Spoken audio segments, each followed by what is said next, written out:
back with the Weekend Update. I'm Madison. And I'm Bridget. In this election, Marco Rubio won the Florida Senate race 52% to Murphy's 44.3%. We correctly predicted an 8-point lead for Rubio in our last segment.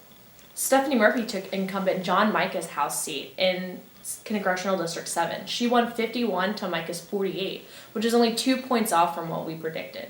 Here to talk more about this race is campaign expert Jonathan Dror.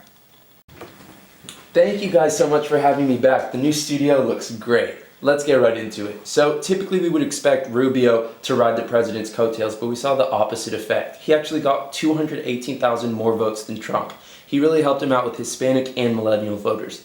In the other race, we saw Seminole County go red and Orange County go blue, which ultimately helped Murphy defeat Mica.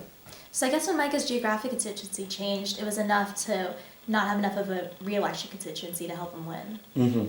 Last time you mentioned the challenger strategy. How did this work out in the Senate race? Right, so Patrick Murphy just really didn't prove himself as a credible alternative to Rubio, which he needed to do. It also didn't help that he was outspent 3-1, especially when the DNC stopped giving him funds.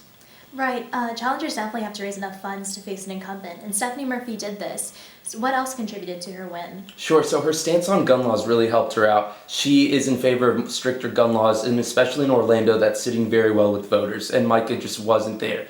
On another note, she also had a very interesting way that she ran her campaign with ideals. Right, ironically, she also had the same kind of Trump idea of draining the swamp, so to say.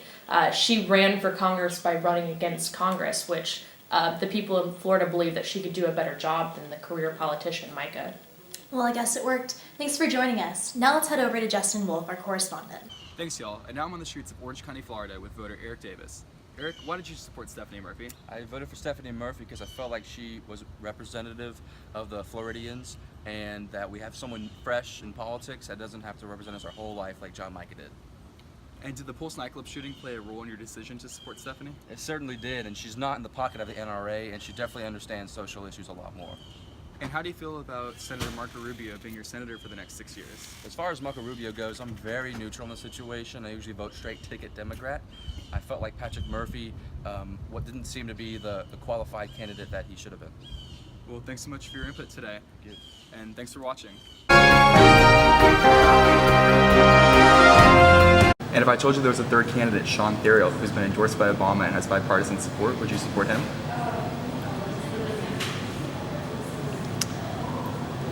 I don't know anything about him. Absolutely.